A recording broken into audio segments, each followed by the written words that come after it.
शास्त्र काय सांगतं पहा, हा आंधळा मनुष्य आहे, निराधार आहे, लाचार आहे, दुबळा आहे. आणि आंधळा म्हटल्याच्या नंतर लक्षात घ्या, त्याला रंगांची ओळख आहे का? पिवळा रंग कोणता, पांढरा रंग कोणता, सूर्य काय आणि रात्र काय, दिवस काय आणि रात्र काय सारखेच आहेत. आम्हाला असं वाटतं का आमच्या जीवन जगण्यामध्ये काही आनंद राहिला नाही आणि निराश होतो. नोकरी करावी तर नोकरीमध्ये यश नाही, व्यवसाय करा तर व्यवसायामध्ये बरकत नाही, घरामध्ये समाधान नाही, लग्न झालं तर लग्नामध्ये आनंद नाही, लेकर आहेत परंतु कुठल्या प्रकारचं सुख नाही. असं वाटतं का? मला चांगलं आरोग्य मिळावं असं मला वाटतं, त्याकरिता मी पुष्कळ दवाखाने केले पण आरोग्य मिळालं नाही असं कधी कधी वाटतं. कुठल्या प्रकारचा आनंदही नाही आणि कुठल्या प्रकारचं औषधही काम करत नाही. मला आरोग्य कसं मिळेल, माझ्या नोकरीमध्ये मला यश कसं प्राप्त होईल, मला परमेश्वरावरती भरोसा ठेवून राहण्याकरिता सामर्थ्य कसं मिळेल, माझे कष्ट. आपण कधी कधी थकतो आणि म्हणतो आयुष्यभर मी कष्ट करत आहे, वयाची 40 वर्ष 50 वर्ष कधी संपले मला माहीतच नाही, हे कष्ट माझं कधी संपेल, माझी आर्थिक परिस्थिती कधी चांगली होईल. माझा भरोसा परमेश्वरावर आहे पण मला साह्य मिळतच नाही असं वाटतं का? माझ्या जीवनात मी खूप संघर्ष केला, असं वाटतं की लहानपणापासून मी संघर्ष करत आहे, संघर्ष करता करता मी थकून गेलो पण मला यश नाही. नेहमी माझ्याबद्दलच, माझ्या घराबद्दलच, माझ्या नोकरीबद्दलच, माझ्या लेकरांबद्दलच असं का घडतं, असे प्रश्न नेहमी मनात होतात. प्रियजन हो, आंधळ्याकडे पहा, त्याच्यापुढे किती मोठा प्रश्न, त्याला कोणीच नाही, नाही आहे ना बाप आहे ना सहारा आहे ना घर आहे ना नोकरी आहे, काहीच नाही, रस्त्यावर आहे. रस्त्याच्या किनाऱ्याला टाकून दिले घरच्यांनी, त्याच्या बापाचं नाव पवित्र शास्त्रात लिहिले. तुम्ही आता मुलगा हा भारतीय आंधळा मनुष्य, रस्त्यात टाकून दिले, संध्याकाळी त्याला घेऊन येत असतील आणि त्याचे पैसे सुद्धा ते लोक काढून घेत असतील आणि परत सकाळी येऊन रस्त्यावर सोडत असतील, जा भीक माग, तुझी लायकी तीच आहे, तू काय करू शकत नाही, तू आंधळा आहे. त्या आंधळ्यासारखे आम्ही लाचार नाही पण आम्ही हार मानतो. आपण काय म्हणतो, वाचायला येतं दिसून आंधळा. बायबल वाचायला येतंय का नाही, बोला हालेलुया. अक्षर दिसते ना, अ ला काना आ म ला काना म, दिसतंय का? अरे दिसतंय का, बोला ना. हा मग का नाही वाचतो बाबा? दिसून आंधळा, पाहून आंधळा आणि ऐकून बहिर असं म्हटले. देवाचे वचन ऐकतात पण बहिर घरी गेला का विसरून जातो. शास्त्र सांगतो त्या गोष्टीमध्ये आम्ही पारंगत झालं पाहिजे, त्या गोष्टीमध्ये आम्ही एक्सपर्ट झालं पाहिजे. त्या गृहिणींनी स्वयंपाकात एक्सपर्ट असलं पाहिजे. लोक म्हणले पाहिजे वा किती सुंदर मावशींच्या भाकरीनं खाल्लं ना, आनंद मनाला निर्माण होतो. काय ज्वारीची भाकर आहे, किती मऊ सुंदर नाजूक, पेढा खावा. गृहिणीने स्वयंपाकात हुशार असलं पाहिजे. लोक म्हणतात काय स्वयंपाकात काय येत, पुरुषानं त्याच्या कामात पारंगत असलं पाहिजे. वक्तृत्व करायचे, नोकरी आहे, शिक्षण आहे, शाळा आहे. आणि शास्त्र सांगतं जेव्हा आम्ही योग्य त्या समयाला त्या संधीचा उपयोग करत नाही, मग आयुष्यात भोपळा येतो आणि मग आम्हाला काहीच मिळत नाही. माझ्या बरोबर फर्स्ट क्लास आलेले विद्यार्थी दारूच्या धंद्यावर कामाला लागले, ट्रकवर कामाला लागले आणि काही मेले. मार्क शाळेत मिळतात ते फार महत्वाचे नाहीत, लक्षात घ्या. 4 प्रश्न पाठ करायचे असतात, त्याच्यातले मास्तरीण शिकवती आणि तेच वहीत लिहून देते, म्हणजे घरी पाठ करा, उद्या परीक्षेला येणार आहेत. आणि तेच पोरं रट्टा मारतात, लिहितात आणि म्हणतो 80% पडले बरं का. अरे कसे 80% पडले? पुस्तकात काही लिहिले माहीतच नाही. बाबरचा जन्म झाला कधी माहीत नाही, शहाजहान कोण होता माहीत नाही, ताजमहल कोणी बांधला माहीत नाही, शिवाजी महाराजांचं चरित्र माहीत नाही. फक्त एकच वाक्य लिहिले, शिवाजी महाराजांच्या आईचं नाव कोण, तेवढंच परीक्षेत लिहिलं, मार्क मिळाला, झाला पास. पण मागचा पुढचा इतिहास काय, त्या गोष्टीत आम्ही पारंगत यश मिळालं पाहिजे. पवित्र शास्त्र आम्हाला काय शिकवतं पहा, हा आंधळा मनुष्य आहे. कोण आहे? आंधळा. आंधळा म्हटल्यानंतर त्याला माहित नाही मिरचीचा रंग कोणता आहे. कोणी जर त्याला म्हणले ना की बाबा रे मिरची गुलाबी रंगाची आहे बरं का, असेल, त्याला काय माहिती? त्याने कोणते वस्त्र घातले त्याला माहित आहे का? तो किती सुंदर आहे त्याला माहित आहे का?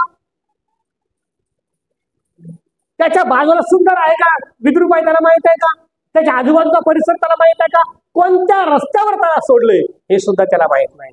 तो सर्वदा सर्व परिस्थितीमध्ये इतरांवर अवलंबून आहे. माझ्या जीवनामध्ये संघर्ष आहे नेहमी, मला असं वाटतं, माझ्या जीवनामध्ये त्रास आहे नेहमी असं मला वाटतं, पण घाबरू नका. परमेश्वर खूप सुंदर आहे, परमेश्वर खूप चांगला आहे आणि परमेश्वरानं तुम्हाला खूप सुंदर बनवलं आहे हे लक्षात ठेवा. बोला हालेलुया. आता तरी बोला मोठ्याने हालेलुया. असं म्हणा, परमेश्वरानं मला खूप सुंदर बनवलंय. बनवलं की नाही? आणि म्हणून त्या देवाला धन्यवाद करा. आम्ही आंधळे नाही. आंधळ्या मनुष्याकडे बघा, त्याच्या डोळ्याच्या गारगुटा गोट्या झालेल्या असतात, त्याच्याकडे पाहत नाही, ते डोळ्याचे वटवट बाहेर येतात. आपण म्हणतो बापरे किती बेकार दिसतो. काळा चष्मा लावून ठेवायला होता त्याला, म्हणा काळा चष्मा लाव. चष्मा काढला की त्याच्याकडे पाहत नाही. लोक म्हणतात किती गोरा आहे, किती सुंदर आहे, पण डोळे नाहीत. त्याच्याकरिता जगातलं सगळं विश्व कसं आहे, शून्य, काहीच उपयोग नाही. त्या डोंगराचा काय उपयोग, त्या नद्यांचा काय उपयोग, त्या पर्वताचा काय उपयोग, त्या सुंदरतेचा काय उपयोग, त्या ताजमहलचा काय उपयोग, त्याला की तो आंधळा आहे. पण तुम्ही आणि मी खूप सुंदर आहोत की देव तुमच्या आणि माझ्या बरोबर आहे. आणि म्हणून पवित्र शास्त्र काय सांगतं, आम्हाला लक्ष दिलं पाहिजे. आपण या माणसासारखे आंधळे नाहीत. याला काहीच माहित नाही, दिवस कसा आहे, रात्र कशी आहे, रंग कोणता आहे, रूप कोणता आहे, सुंदरता काय आहे. एवढेच नव्हे तर त्याला स्वतःचे कपडे कोणत्या रंगाचे माहित नाही, स्वतःचा चेहरा कोणत्या रंगाचा हे माहित नाही. आम्ही आरशात जाऊन 10 वेळेला असं करतो, बाई थोडा डाग लागला, लग्नाला जायचं तर 10 बारे आपण आरशाच्या समोर जातो. आंधळ्याला काय उपयोग आहे आरशाचा, त्याला काय महत्व आहे आरशाचं? शास्त्र सांगतं मी कुठे बसलो हेही त्याला माहित नाही, मी काय खातो हेही त्याला माहित नाही. आंधळ्याची आई कोण, बाप कोण, भाऊ कोण, बहीण कोण, नातेवाईक कोण, त्याला काही माहित नाही. देवाच्या लोकांनो विचार करा, आम्ही किती चांगले आहोत, प्रत्येक मनुष्य किती सुंदर आहे. मग आम्हाला सुंदरतेने भक्ती करायला नको का? मग आम्हाला सुंदरतेनं देवाचे भजन करायला नको का? मग आम्ही देवाची आराधना करायला नको का? तो प्रभू आम्हाला माहित आहे आणि तो ख्रिस्त आम्ही पाहिला आहे. त्या ख्रिस्ताला आम्ही रोज पाहतो, त्याला अनुभवतो. आम्हाला किती विशिष्ट रीतीनं देवाची आराधना केली पाहिजे. प्रत्येक जण या ठिकाणी बसताना खूप सुंदर आहे. मला आनंद वाटतो की खूप सुंदर परमेश्वरानं तुम्हा प्रत्येकाला बनवलंय. आम्ही प्रत्येक गोष्टीमध्ये काय होतो, सगळं चांगलं असताना नेहमी निराश होतो. विचार करतो आई बाप चांगले नाहीत. लेकरं काय विचार करतात, आई बाप चांगले, आई बाप विचार करतात घर चांगलं नाही, पोरं चांगले नाहीत, नोकरी चांगली नाही. त्या आंधळ्याकडे काय चांगलं आहे? काहीच नाही, पण जिद्द नाही सोडली त्यानं, मनाचा निर्धार नाही सोडला त्यानं. त्याच्याकडे काहीच चांगलं नसताना, त्याच्याकडे काहीच बरोबर नसताना तो संघर्ष सोडत नाही. आम्ही लगेच हार मानतो. मला वाचायला नाही आलं, रविवारपासून विचारतात जाणार नाही आम्ही असं म्हणतो. पोरं 2-3 रविवार काय विचारतात, का नाही आले, काय तुम्ही वाचायला सांगता आम्हाला. मी माझ्यासाठी सांगत नाही, तुम्ही शिका. मला असं वाटतं आता मुलगा ग्रॅज्युएट झालाय, गौरवाने पेढे वाटले, चर्चमध्ये प्रार्थना केली, 10वीला पास झाले, वाचायला येईल ना बायबल. सहज माझ्या मनात शंका असते, म्हणून मी आनंदाने म्हणतो वाचा भाऊ. मला अभिमान असतो जेव्हा ती वाचता माझं काळीज मोठं होतं, हातीच्या कानासारखं. मला मोठं वाटतं की माझ्या मनातील लेकरं मोठ्या पदावर जाते. बोल हालेलुया. स्वप्न आहे की माझ्या मंडळीत हर एक लेकरू मोठ्या पदावर जावं, त्याच्या सहीमध्ये पावर असावी. साहेब व्हावं. जेव्हा तुम्ही शिकला, छोटे छोटे मुलं चांगले आहात, मला आनंद वाटतो, याही पुढे जावं असं वाटतं. त्याकरिता आम्हाला संघर्ष सोडायचा नाही, करायची हरकत नाही. मला गाडी येत नव्हती, मी पुष्कळ संघर्ष केला. जे जे बसले त्यांनी पाहिलं, झाडाला घास, डिवायडरला घास, याला ठोक त्याला ठोक, पण हार नाही मानायचं. पहाटे उठायचं आणि शिकायचं. मोटरसायकल घेतली ना, ज्याला घेऊन गेलो तर मला बाबा तू घेतलीस, मला नको सांगू, तू तुझं बघ. मी विक्रोळीपासून घाटकोपरपर्यंत ढकलत आलो, मला येतच नाही, पण प्रयत्न केला. म्हणलं सायकल तरी येते ना, बिना गिअरचा आपण उताराला बसलो. सुरू केली आणि नंतर शिकल्यावर पहिल्याच झटक्यात थेट घाटबीट पार करून नगरला गेले. मला काय सांगायचंय, अवघड काय नाही, फक्त संघर्ष मात्र सोडायचा नसतो. संघर्ष सोडायचा नसतो.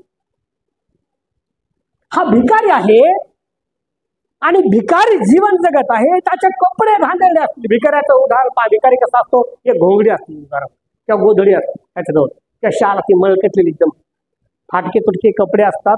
एक वाटी असते चिमटलेलं जर्मनचं बघून किंवा वाटी असते, एक काठी असते आधार.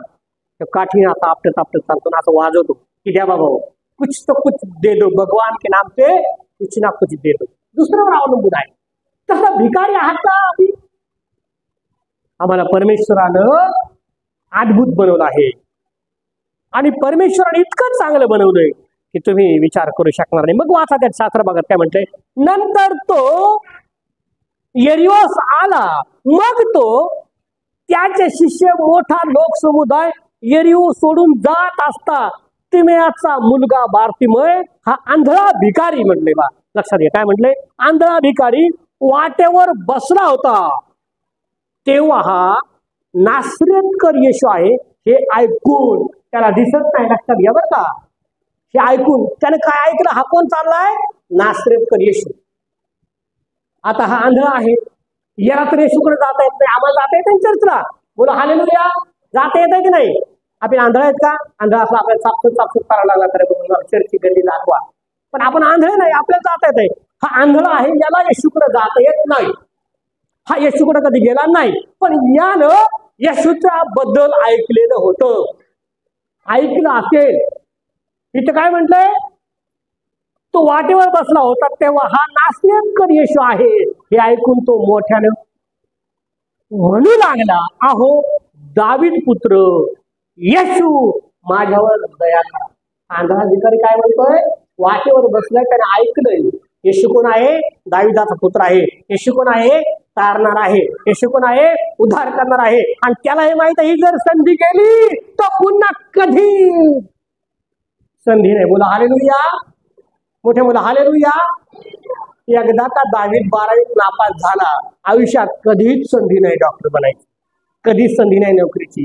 मग संपलं म्हणून समजा. आता वाटतंय की मी मोबाईल खेळतो, मी लय शहाणा आहे, पण तुम्हाला नंतर समजेल की आयुष्य किती कठीण आहे, किती कठीण आहे. भाकरीच्या तुकड्याला मागावं लागतं, मग आई बापांजवळ नाही तर भावांजवळ असं थांबावं लागतं. किती सुंदर गाडीतून चाललेत लोक, मर्सिडीज आहे, कोणती BMW असं मग बघतो आपण, होतो की नाही मी नाही घेऊ शकत. अरे घेऊ शकला, अवघड काय होतं, संघर्ष नाही केला, नेहमी हार मानलीस, अभ्यास करायचा तेव्हा मोबाईल खेळला, प्रार्थना करायची तेव्हा घरी झोपला, जेव्हा झोपायचं तेव्हा गावभर बोमट्या मारत हिंडलास. अरे झोपायले 11 वाजले, झोपायला 11 वाजले, झोपायला 11 वाजले, आई बाप सांगतात तेव्हा काय करतात, थांब आता इतका लवकर का, अरे जेवून घे. आणि मग सर्व प्रकारच्या त्रासांना सामोरे जावं. हा आंधळा आहे, यानं संधीचा फायदा केला. मी तुम्हाला ते सांगत आहे, संधीचा उपयोग करा. जी संधी मिळाली त्याचं सोनं करा, जो समय मिळाला त्याचं सोनं करा. संधीचा उपयोग केला, त्याने ऐकल्या बरोबर तो ओरडू लागला, म्हणतो हो येशू थांबा, हो येशू थांबा, हो दावीद पुत्र थांबा, माझ्यावर दया करा. आणि लोक धटवत आहेत, लोक म्हणतात गप, आंधळ्या भिकारल्या चल बाजूला. एखादा चांगला मनुष्य आला, मंत्री आला, गरीब भिकारी जर त्याला काय म्हणणार लोक, इथं सगळे चांगले लोक आहेत, लग्नामध्ये सुद्धा भिकारी असला पण बाजूला दरवाजे बाजूला पाहुण्याने येऊ दे. ह्या भिकाऱ्याला लोक असं दटवत असते. म्हणजे असं म्हटलंय, त्याला लोक दटवत होते, त्याला हकलून देत होते, त्याला जवळ घेत नव्हते, पण तो थांबला का दटवण्यानं? शास्त्रात वाचा, तो घाबरला नाही. जेव्हा दटवलं अजून ओरडायला सुरुवात केली, अजून धावा करायला सुरुवात केली. येशूनं नाही पाहिलं, येशू तसाच पुढे चाला. काही पावलं येशू पुढे चालून जाते, पण त्याचं ओरडणं मात्र थांबलं नाही, तो ओरडतच आहे. अहो येशू दावीद पुत्र मजवर दया करा, मजवर दया करा, मजवर दया करा. आणि शास्त्र सांगतो ते ओरडलं, येशूनं ऐकलं. कुणी ऐकलं? बोला मोठ्यानं हालेलुया. आणि येशू थांबला, बोला हालेलुया. देव थांबला, देवाला थांबावं लागलं त्याचा आवाज ऐकून. आणि येशू काय म्हणतो, तो कोण आहे त्याला बोलवा. सगळे लोक शास्त्र सांगतं येशू कोण आहे हे कोणीच ओळखलं नाही. ना राजानं ओळखलं, ना मंत्र्यानं ओळखलं, ना शास्त्री लोकांनी ओळखलं, ना परीक्षी लोकांनी ओळखलं, ना पंडितांनी ओळखलं, ना मोठमोठ्या लोकांनी ओळखलं, पण या भिकाऱ्याने ओळखलं. या आंधळ्या मनुष्याला नेत्र नसताना आंतरिक नेत्रानं पाहिलं की हाच उद्धार करता आहे, आणि त्याला माहित होतं हाच मला बरं करू शकतो. एकदा का येशू इथून गेला मग मला कोणीच बरं करणार नाही. बोला हालेलुया. प्रियजन हो, मी तुम्हाला ते सांगत आहे, एकदा का संधी निघून गेली ना आयुष्याचं माती मात्र झाल्याशिवाय राहत नाही. आयुष्य फार सुंदर आहे, ते सुंदर जगा. मला असं वाटतं हर एक तरुणानं मोठं साहेब मोठी भरती पोलीस भरती जावा, प्रयत्न करा. खेड्या पाड्यातून लोक सातारा सांगली नगर कराड तिकडून पोरं येतात, पण मुंबईला भरती होतात, आणि मुंबईचे पोरं आपले थांब रे आता तर 8 वाजले, मेरे सपने बड़े हैं, मेरी नींद भी बड़ी है, 10 बजे तक 11 बजे तक सो जा. का बरं असं वाटत की आपल्या मंडळीत कुणीतरी मिलिटरीत असावं 15 ऑगस्टला?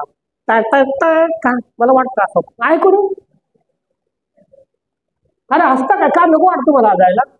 का नाही वाटत की 1-2 स्टार लावलेले पोहर असे बसावं, आपण असं बसावं त्याच्या बाजूला, ह्यात माझा वाघ आहे, स्टार लावले खांद्यावर बसलाय. आम्ही पाहतो आमचे लेकर कुठे आहेत, आपण म्हणतो प्रार्थना करावं, पोरगा पार वायाला गेला, बेकार झाला.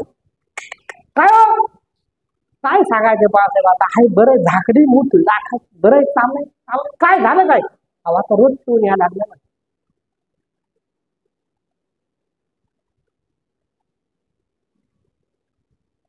प्रार्थना कमी पडल्या, मग ती धार्मिकता कुठे गेली, मग ती उपासना कुठे गेली, मग ती भक्ती कुठे गेली?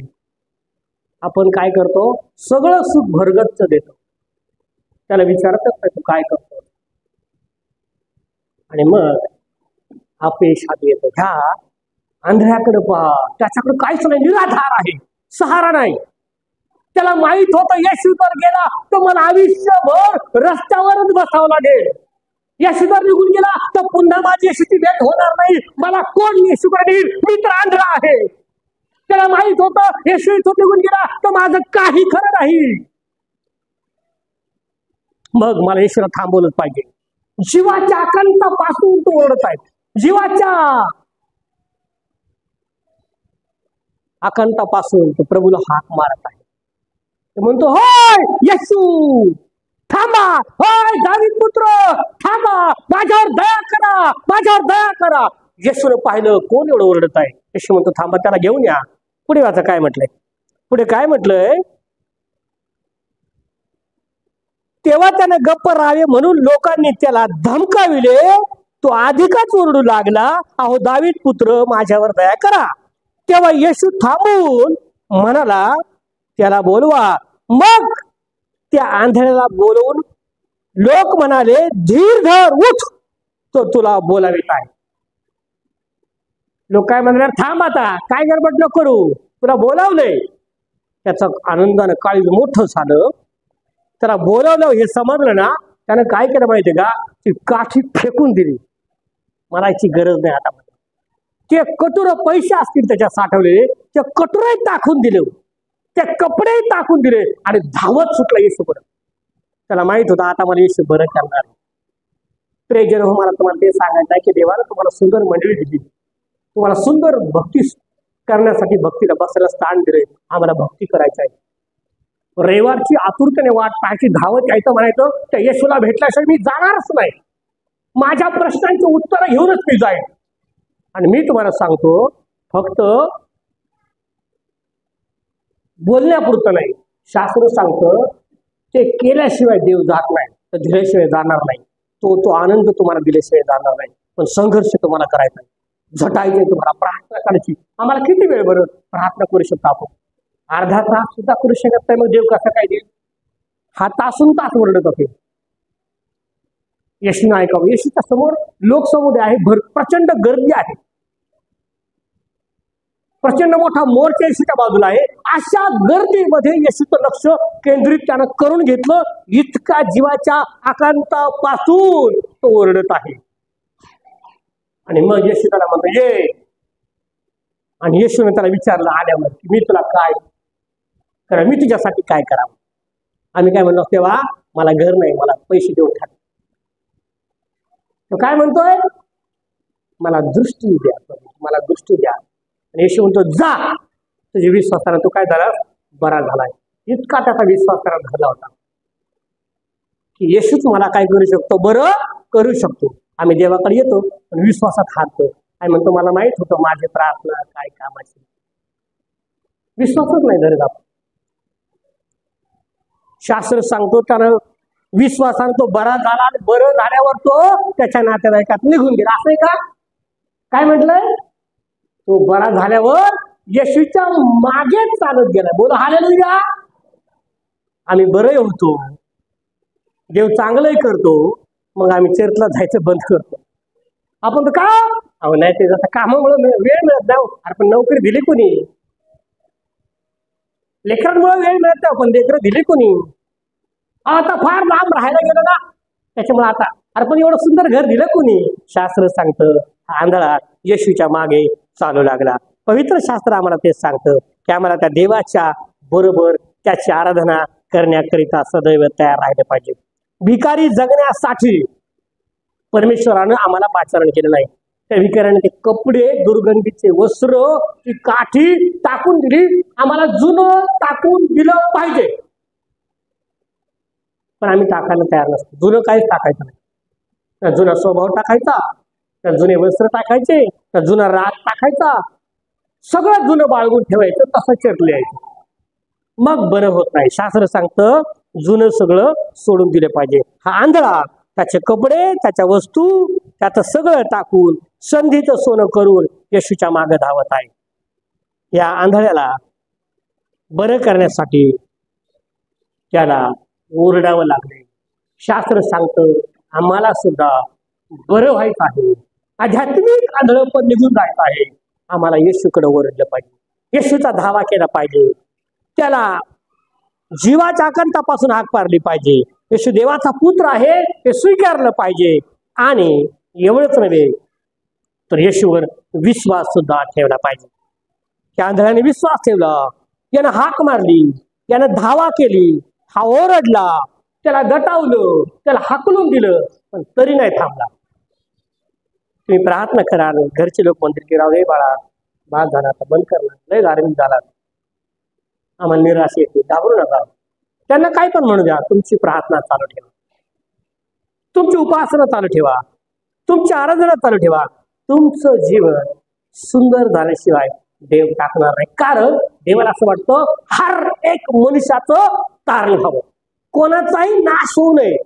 99 मेंढर त्यानं त्याकरिता सोडून दिले आणि एक हरवलेली मेंढर शोधायला पुन्हा जंगलात गेला. ते काट्यात लपटलं होतं, ते गुंतून बसलं होतं, त्याला सुटता येत नव्हतं, ते ओरडून ओरडून थकून गेलं होतं. पण जेव्हा त्याला भेटलं ना, त्याला मोठा आनंद झाला. मग ते काट्यातून सोडवलं त्यानं, काटे काढले, उचलून खांद्यावर घेतलं, गावात आला. आणि काय म्हणतो मेंढपाळ, तो माझं हरवलेलं मेंढरू मला परत सापडले, आनंद उत्सव करू.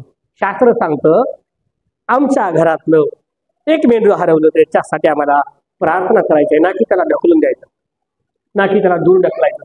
त्याच्याकरिता प्रार्थना करा, उपवास करा. देव त्याला सुधारल्याशिवाय राहणार नाही. त्याला आंधळ केलं जगात. हा आंधळा होता ना, याला काय दिसत दिसतंय का, बाजूला खूप सुंदर मुलगी दिसत, आंधळ दिसतंय का, दिसत होतं का? बोला हालेलुया. लक्ष द्या. समजतंय का? कठीण होत आहे, थांबणार आहे 5 मिनिटं. आंधळ्याला दिसतंय का कोण आहे? कधी कधी लेकरांची डोळे आंधळे होतात, त्यांना काय दिसत नाही. ना आई दिसते, ना बाप दिसतोय, ना घर दिसतोय, ना नातेवाईक दिसतात, ना मित्र दिसत, कोण नाही. त्याच्या डोळ्यावर धुंदी असते. कशाची धुंदी येते त्यालाच माहिती. आणि त्या धुंदीसाठी आम्हाला प्रार्थना करायची की देवा त्याच्या डोळ्यावरची धुंदी काय कर, काढून टाक, त्याला दिसू दे, त्याचे नेत्र उघड,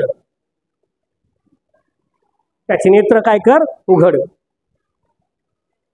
मान आणि महिमा त्या देवाला द्या. शास्त्र सांगतं आध्यात्मिक आंधळेपण देव दूर करेल, त्याला देव दिसेल. देव कोण आहे हे चांगल्या चांगल्या लोकांना समजलं नाही, त्या आंधळ्याला समजलं. की तो तारणार आहे. की आंधळ्याला समजलं तो बरोबर करू शकतो. शास्त्र सांगतं प्रियजन हो, तुमच्या कामात तुम्हाला यश मिळेल जर तुम्हाला देव समजला तर. तो म्हणतो जे हाती घ्याल ते मी सिद्धीस नेईन, ज्या भूमीवर पाय ठेवाल ती भूमी मी तुला देईल. विश्वासानं देवाला मागा, देव दिल्याशिवाय राहणार नाही. निराश करणारा सैतान आहे. निराश आहात का? येशूकडे या. समस्या आहेत काय? येशूकडे या. त्रास आहे का? येशूकडे या आणि विश्वास ठेवा आणि अधिक काम देव करणार आहे हे लक्षात ठेवा. 48 पासून पुढे जर आपण वाचलं तर आपल्याला पाहायला मिळतं की त्यानं पुष्कळ धावा केला आणि तो काय म्हणतो, प्रभूजी माझ्यावर काय करा, दया करा. दया म्हणजे दया कोणावर केली जाते? लायक नसलेला, पात्र नसलेला आपण जाऊ द्या, सोडून द्या, हो तो तसा नाही, दया करा त्याच्यावर, क्षमा करा, दया. शास्त्र सांगतो तो म्हणतो माझ्यावर दया करा. येशूने आमच्यावर दया करावी म्हणून आपण रोज आपल्या कुटुंबासाठी प्रार्थना केली पाहिजे. येशूने त्याला बोलावलं आणि त्यानं सर्व टाकलं. तुम्हाला सुद्धा येशूने बोलवलंय प्रार्थनेकरिता, स्वर्गाचं वाटेकरी होण्याकरिता, स्वर्गाच्या राज्याचं वारीस होण्याकरिता बोलावलंय. सगळं सोडून द्या जगातलं. तुम्हाला कधी तुमच्या आयुष्यात 60 वर्ष झाले समजदार नाही.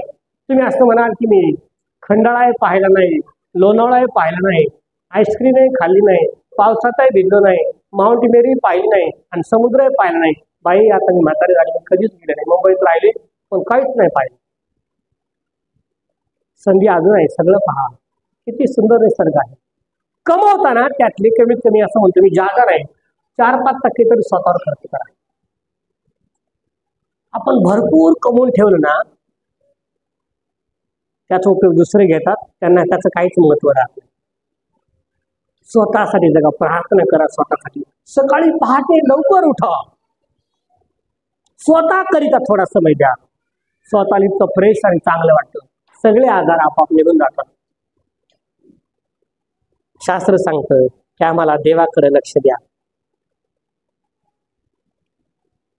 जेव्हा देव सगळं काय देतो ना आम्हाला, सुख, आनंद, शांती, भरभराट, आम्ही चर्च सोडून देतो. बायबल सांगतो देवाला कधीच सोडू नका, तो सर्वदा तुमच्या बरोबर आहे. आणि मग पहा, देव आम्हाला मोठा आनंद आणि आशीर्वाद दिल्याशिवाय राहत नाही. त्या आंधळ्याचं जीवनच बदलून गेलं. विचार करा, फक्त दृष्टी आली किती जीवन बदललं त्याचं. त्याने पाहिलं असेल किती सुंदर जग आहे, रंग आहे, किती सुंदर वातावरण आहे आणि सगळं पुढचं जीवन त्याचं चांगलं झालं. आंधळा बरा का झाला? कारण त्याने येशूचा धावा केला. आंधळा बरा का झाला? कारण येशूची त्याची भेट झाली. आंधळा बरा का झाला? कारण त्यानं विश्वास ठेवला. आणि चौथी आणि महत्वाची गोष्ट, आंधळा बरा का झाला? तर त्यानं संधीचा उपयोग करून घेतला. संधीचा फायदा करून घ्या. म्हणजे शिकवतात ना, शिकून घ्या, संधीचा उपयोग करून घ्या. आणि आंधळा बरा का झाला? सगळ्यात शेवटची महत्वाची गोष्ट, त्यानं येशूला ओळखलं. तर तुम्ही येशूला ओळखत नाही ना, सगळं शून्य यायचं. येशूला ओळखा, सगळं चांगलं होईल. लोक तुम्हाला सलाम करतील, म्हणतात की देवाने तुम्हाला पुष्कळ आशीर्वादित केला आहे. तुम्ही लोकांना सांगा की माझ्या बऱ्याच दिवसाच्या, बऱ्याच वर्षांच्या समस्या होत्या, सुटत नाही असं वाटलं, आता संपलं आहे असं वाटलं, पण येशूने ते सोडवलं. कारण तो तारा आहे. तो असं म्हटलंय, राजाचं मन पाटाच्या पाण्याप्रमाणे बदलतो. तो असं म्हटलंय, परिस्थिती बदलतो. पर्वत त्याच्या मुखस्वस्ताने थरथर कापतात. धरती कंपायमान होते त्याच्या वैभवानं. शास्त्र सांगतं तुम्हाला आणि मला देवाचा गौरव करायचा, त्याचा महिमा करायचा आहे. आणि देवाला ओळखून पहा की प्रभू किती चांगला आहे. तुमच्या आयुष्यामध्ये दुःख कधीच कधीच येणार. बोलो हालेलुया. प्रार्थना करा मला, प्रभू बोल माझ्यावर, प्रभू मला आरोग्य दे, माझ्या कुटुंबाला सांभाळ. यहोशुआप्रमाणे मी म्हणतो, मी आणि माझे घराणे परमेश्वराची सेवा करणार. येशूच्या नावात मागतो, आमेन.